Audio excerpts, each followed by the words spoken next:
नमस्कार, मी ॲडव्होकेट असीम सरोदे. असीम सरोदे लॉजिकल या यूट्यूब चॅनलमध्ये आपल्या सगळ्यांचं स्वागत आहे.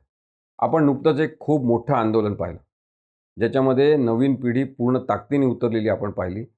जंतर मंतर दिल्लीवरील हे आंदोलन, ज्या विषयासाठी होतं तो विषयसुद्धा भारतभर आता पोहोचलेला आहे, की सरकारने अनेक गोष्टींचा जबाबदारीने विचार केला पाहिजे. सरकार जर एक परीक्षा व्यवस्थित घेऊ शकत नसेल, तर ते देश काय चालू शकतील असा प्रश्नसुद्धा आजच्या पिढीने उपस्थित केलेला आहे. मग आपल्याला प्रश्न नेमका उपस्थित केला म्हणून त्यांचा राग यायला पाहिजे का? तर मुळीच नाही. आत्मपरीक्षण करण्याची वेळ आहे, की जे मुलं परीक्षा देतात, त्यांचे पेपर लीक होतात, त्यांचं भवितव्य नष्ट होते. अनेक जण आत्महत्या करतात आणि सरकार तरीसुद्धा ढिम्मपणे बसून राहते. हे आपण कसं बघत बसायचं हा विद्यार्थ्यांचा प्रश्न होता. त्या आंदोलनामध्ये एक वेगळ्या प्रकारची अभिव्यक्ती आपल्याला दिसली. खूप नेमक्या शब्दामध्ये टीका करण्याचं एक नवीन तंत्र नवीन पिढीचं विकसित झालेलं आपल्याला दिसलं. भाषेचा तोल कधी जाताना आपल्याला दिसला. परंतु टोकदारपणा नेहमीच कायम राहिला. या जेन-झी पॉप्युलेशननी जे आंदोलन जंतर मंतरवर केलं, त्याचा टोकदारपणा हा पोलिसांच्या लाठ्यांना लावलेल्या खिळ्यांपेक्षा सुद्धा टोकदार होता. आणि त्यामुळे सरकारला हे आंदोलन अत्यंत महागात पडलेलं आहे असं आपल्याला दिसतं.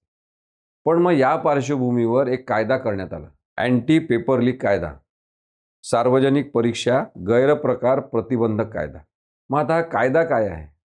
एखाद्या आंदोलनातून कायदा जेव्हा येतो, तेव्हा त्या कायद्याचा अभ्यास आपल्याला अधिक संवेदनशीलपणे करता आला पाहिजे. माझं सगळ्या वकिलांना सुद्धा आव्हान आहे, की त्यांनी हा कायदा जरूर बघावा. थोडक्यात मी या कायद्यातले काही महत्त्वाच्या तरतुदी आपल्याला सांगतो. अँटी पेपर लीक कायदा जो आहे, तो परीक्षेच्या संदर्भातले संघटित गैरप्रकार रोखण्यासाठीचा कायदा आहे.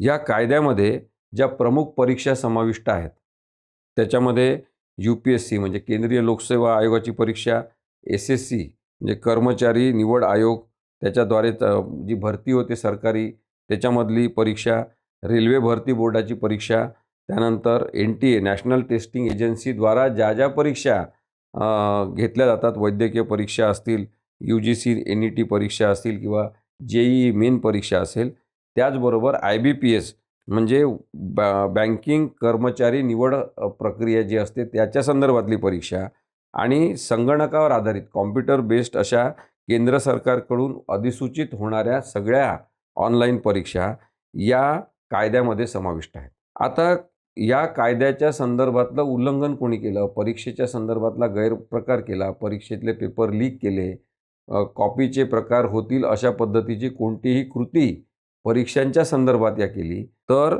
वैयक्तिक गुन्हेगारांसाठी 3 ते 5 वर्षापर्यंतची शिक्षा तसंच 10 लाख रुपयापर्यंतचा दंड सांगितलेला आहे. त्यानंतर संघटित गुन्हा जर कोणी केला असेल म्हणजे माफिया टोळी, आता जी एक टोळी पकडली गेलेली आहे पेपर लीकच्या संदर्भातली, तर अशी जर टोळी कार्यान्वित असेल तर 5 ते 10 वर्षाची शिक्षा आणि किमान 1 कोटी रुपयांचा दंड आहे. आणि हा शब्द आहे म्हणजे 3 ते 5 वर्षाची शिक्षा होणारच, त्यासोबत 1 कोटी रुपयाचा दंड अशा लोकांना होऊ शकतो. जर एखादी संस्था या कारवाईमध्ये सापडली, जी पेपर लीकमध्ये किंवा या स्पर्धा परीक्षांच्या अशा प्रकारच्या NTA द्वारा घेण्यात येणाऱ्या परीक्षांमध्ये दोषी आहे अशी संस्था आढळली, तर त्या दोषी परीक्षा केंद्रासाठी 4 वर्षाचे त्यांना ब्लॅकलिस्ट केलं जाईल. त्याचबरोबर त्यांच्याकडून परीक्षेचा खर्चसुद्धा वसूल केला जाईल असं या कायद्यात सांगितलेलं आहे. विद्यार्थ्यांची सुरक्षा याच्यामध्ये महत्त्वाची मानलेली आहे, की जर अशा पेपर लीकमधून किंवा पेपर लीक झाल्यावर सगळी माहिती फुटल्यामुळे ज्यांच्यापर्यंत ती माहिती फुटली असेल आणि ते विद्यार्थी पेपर देत असतील, तर विद्यार्थ्यांना याच्यामध्ये दोषी मानलं जाणार नाही अशी तरतूद करण्यात आलेली आहे. त्यांना व्हिक्टीम मानलं जाईल, त्यांना संरक्षण दिलं जाईल असं या कायद्यामध्ये म्हटलेलं आहे. पेपर लीकच्या संदर्भामध्ये आपण सातत्याने कायदा आणि आता आम्ही कायदा आणला असं सांगितलं जाणारे लोकं आपण पाहतो. तेव्हा मग हा कायदा आणून प्रश्न सुटणार आहे का हा प्रश्न आपल्या मनात उपस्थित होतो. कायदा आणत असताना ज्या चर्चा झाल्या संसदेमध्ये, त्याच्यामध्ये शशी थरूर यांच्यासह अनेकांनी आपले मतं व्यक्त केले आणि त्या महत्त्वाच्या मतांमधले जे आक्षेप आहेत ते आपण लक्षात घेतले पाहिजे. काय होते की आपण कायदा करतो आणि त्या कायद्यांवर घेतले जाणारे आक्षेप आपण लक्षात घेत नाही. आक्षेप घेणाऱ्यांना बरेचदा चुकीच्या व्यक्ती आहेत, अडथळा निर्माण करणाऱ्या व्यक्ती आहेत संसदेचं कामकाज थांबवणाऱ्या व्यक्ती अशा पद्धतीने पाहण्याची प्रवृत्ती वाढवली जाते. ते चुकीचं आहे. कायदा समर्पक पद्धतीने परिणामकारक व्हायचा असेल तर ज्यांनी ज्यांनी कायद्यासंदर्भातले आक्षेप घेतले ते आक्षेप लक्षात घेता आले पाहिजे आणि त्याच्यानुसार कायद्यामध्ये संभावित सुधारणा करता आल्या पाहिजे. मग सगळ्यात महत्त्वाचा आक्षेप जो आहे तो आहे की केवळ शिक्षेने पेपर लीक थांबणार आहे का? या प्रश्नाचं उत्तर देता आलं पाहिजे. कारण की पनिशमेंट आणि प्रिव्हेन्शन याच्यामध्ये खूप मोठा फरक आहे. आपण सातत्याने भारतीय म्हणून स्वतःकडे जर बघितलं तर आपण शिक्षा कडक असेल, शिक्षा मोठी असेल, शिक्षेचं स्वरूप जास्त असेल तर गुन्हे थांबतील अशा अत्यंत भोळसट आणि बाळभोत कल्पनेमध्ये आपण वावरत आहोत. त्यामुळे या कायद्याबद्दल सुद्धा तोच आक्षेप घेण्यात आलेला आहे की केवळ शिक्षा खूप मोठी आहे, दंड खूप मोठा आहे.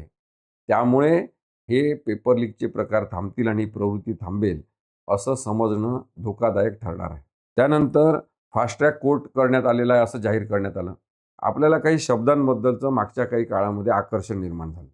त्याच्यामध्ये एक फास्ट ट्रॅक कोर्ट असा आहे. फास्ट ट्रॅक कोर्टामध्ये ऑलरेडी कितीतरी प्रकरणं प्रलंबित आहेत. न्यायाधीशांची संख्या अतिरिक्तपणे आपण कमी आहे हे समजून घेतलं पाहिजे.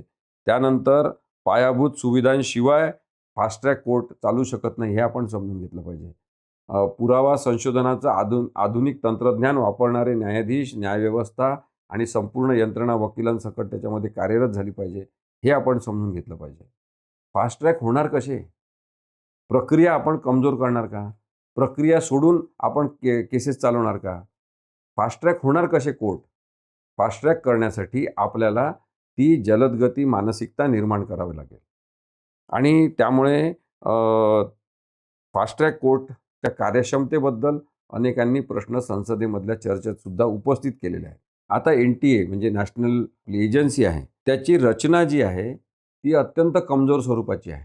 NTA ही राष्ट्रीय संस्था असूनही परीक्षा घेणारी नॅशनल टेस्टिंग एजन्सी, त्यांच्याकडे स्वतःचा स्टाफ नाही. आपल्याला आश्चर्य वाटेल की संपूर्ण भारतभराची परीक्षा आयोजन करण्याचा ठेका घेतलेली ही संस्था खाजगी संस्था नाही, सरकार पुरस्कृत संस्था आहे. सरकारने म्हणजे केंद्रीय शिक्षण मंत्रालयाने स्थापन केलेली सोसायटी ॲक्ट अंडरची ही संस्था आहे आणि याच्यामध्ये कर्मचारी किती आहेत? आश्चर्य वाटेल तुम्हाला ऐकून, केवळ 24 पूर्णवेळ कर्मचारी या NTA काम करतात, जे पूर्ण भारतातल्या परीक्षांचं नियंत्रण करणारी संस्था आहे. मग 24च कर्मचारी असल्यामुळे त्यांनी काय केलं की कायमस्वरूपी कर्मचारी नाही तर आपण पार्ट टाईम कर्मचारी असं म्हणून मोठ्या प्रमाणामध्ये NTAनी आउटसोर्सिंग केलेलं आहे. मग आउटसोर्सिंग केलेल्या संस्था कोण आहेत? त्यांच्यावर जबाबदारी का देण्यात आली? त्याच्यामध्ये पारदर्शकता आणि प्रामाणिकता राहणार आहे का? ती टिकाऊ स्वरूपाची असणार आहे का? असे प्रश्न वारंवार विचारले गेले, ज्याच्याकडे दुर्लक्ष झालं आणि शेवटी मोठ्या प्रमाणामध्ये पेपर लीक आणि आत्महत्या विद्यार्थ्यांच्या झाल्यावर हा कायदा आणण्यात आलेला आहे. पण तरीसुद्धा NTA ही सोसायटी रजिस्ट्रेशन ॲक्टनुसार रजिस्टर झालेली भारताच्या केंद्रीय शिक्षण मंत्रालयाच्या अंतर्गत स्थापन झालेली जी संस्था आहे, सोसायटी आहे, त्याच्यामध्ये कोण कोण आहेत?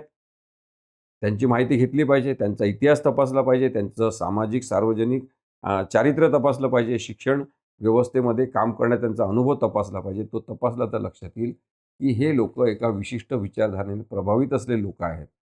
मग त्यांनी आउटसोर्स केलेल्या संस्थासुद्धा विशिष्ट विचारधारांनी प्रभावित झालेल्या, जणू काही त्या आपल्या विचाराच्या संस्था संघटनांना रोजगार मिळवून देण्याची योजनाच जणू काही आहे, अशा पद्धतीने याच्यामध्ये NTAनी आउटसोर्स केलेल्या संस्था आहेत आणि तिथे आक्षेप आहे, तिथे मुख्य ऑब्जेक्शन आहे या पूर्ण विद्यार्थी चळवळीचं, जे जंतर मंतरवर बसले होते त्यांचं, की तुम्ही कोण लोक घेतलेले आहेत आणि तुम्हाला एवढ्या मोठ्या भारत देशाची एक स्वायत्त संस्था स्थापन करत असताना पूर्णवेळ कर्मचारी कसे मिळू शकत नाही?